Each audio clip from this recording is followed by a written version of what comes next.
Hi, it's Steffi at Steffi's Beads and Baubles, and I wanted to show you my more recent ornament. I did a little star, which this will be coming out on Memorial Day. This is the one I did that I posted earlier today, and it's more of what I usually do. This one was a little different. Yeah, the pattern didn't come out quite as perfect as I wanted, but it still came out fun. And I did blue hologram with stars around the edge. And then I did like a stripe design around the star. I put a second star on top of it. This is a vintage velvet felt. I put a piece of blue on the front and put a smaller red heart. Similar to this, except in reverse, I guess. I don't think I have another set of the blue. But let me just show you what I did. So I just basically did that with different colors. Except I took the smallest one, like this. And I put that over like that, and then I stitched this down, just kind of did a fast, very loose stitch. I mean, on the back was very big long threads, but held that in place. And then I did the blue around the edge first, and then I did stripes along each point, and then put the center piece in. I beat it around the edge, and then I decided to do a red, white, and blue loop. I thought that would be fun. This is vintage. I only have a little bit of it, and I thought it'd be fun to put on the back. And these I put when I tie off. So I tied off here, finished this, and made sure it was long enough to do the loop. And then I pushed down through the inside and made it underneath this one as well. But I used these hologram sequins, and these are dark blue 6mm slightly cupped hologram from Cartwright's. And the stars are white crystal opaque star. You get 1,000 of them in the bag from Cartwright's. And then the red was the same thing, the red hologram 6mm. And then the white was just a simple,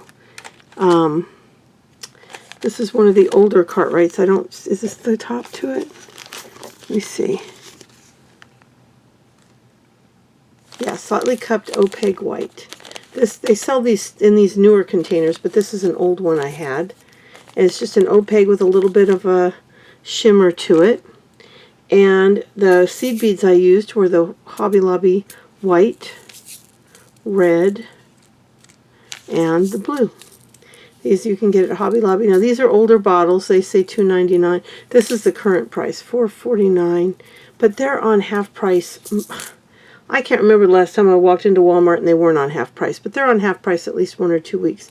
Now on the camera this looks light blue, but this is a dark cobalt blue, that almost purplish blue, bright red, not ruby red, a deep rich red, and then a nice pearl. It's called white luster, and that's exactly what it is. And if you go to my video, if you look under my video, you'll see a description and you'll see a more. If you click on the more, it'll open up the page, and there'll be a basic tutorial to show you how to do a basic ornament tutorial.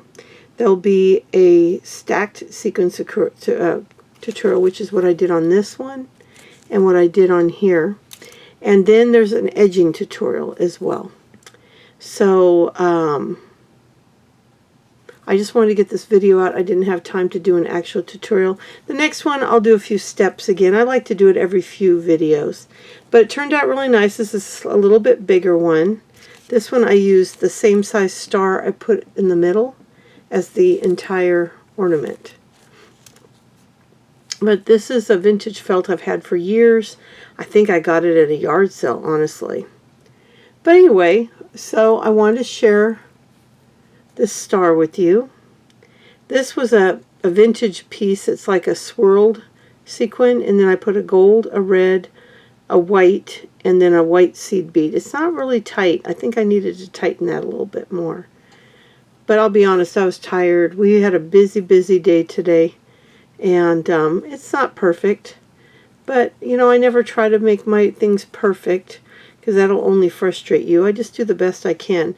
I wanted to just do a flag across the star, but it was not working out. So I thought, well, I'll just do the 5 corners, and then in the middle I'll put a highlighted piece. It's just for fun. I'll hang it up for the holiday tomorrow. But I just wanted to share it with you and just show you that you can stack the felt. You can put a second piece of felt up on the original piece of felt and show some of that felt, which you can see around the edge here and in the middle here and sort of some along here too. And it just makes it more fun, and you can do anything. I mean, I could have put a third one on here if I'd wanted to do an even smaller one. I could have, you know, stamped out an even smaller one. I think this is a set of 3 cookie cutters, and that's the other thing I do. If you're new to my channel, basically I've got I'm missing the third one. I take, oh no, they're all 3 there. I take a cookie cutter, I take an ink pad, black for light colors, white for dark colors. I stamp these onto the felt, and then I cut them out. Now, if I cannot find a cookie cutter to do what I want to do, I will draw it out on a trace or draw something onto paper or cardboard. I prefer cardboard if I'm not tracing it. If I'm tracing it, then I trace it on paper, cut it out, and then put Scotch tape over it on both sides. Then cut it out again, and then put it on the cardboard and trace around it. It gives it a little stiffness. Then cut it out on cardboard, or the plastic stencil, stencil plastic you can buy at the craft store. But my favorite way to do it is the cookie cutter. It's just so much easier, and you can find cookie cutters pretty much anywhere. Yard sales, estate sales, thrift stores. A lot of the thrift stores will sell you a whole bag for $1 or $2. You can get them on eBay, on Etsy, anywhere online that sells used goods. Antique stores even. You can get like a cookie cutter for $1.50 to $3. So there's lots of places on Amazon. There's people with those, or is it Amazon or eBay? Maybe both of them. Those people have those plastic printers, and they'll print out cookie cutters in shapes that you can't even imagine. If you can think of it, there's probably a cookie cutter for it. I am dead serious. It's insane. I even have a Bigfoot cookie cutter. Isn't that crazy? But I have a very large cookie cutter collection that I love. But anyway, I've got a bunch of other projects already cut out, and a couple that aren't cut out yet, but that I still plan on doing. You'll be seeing this on Monday, and I'll have another one for Wednesday and another one for Friday. I haven't been getting any of my blue and white ones done, so the next one will probably be a blue and white for my tree, because I'm trying to do a bunch of blue, white, and silver ornaments for our tree for this year.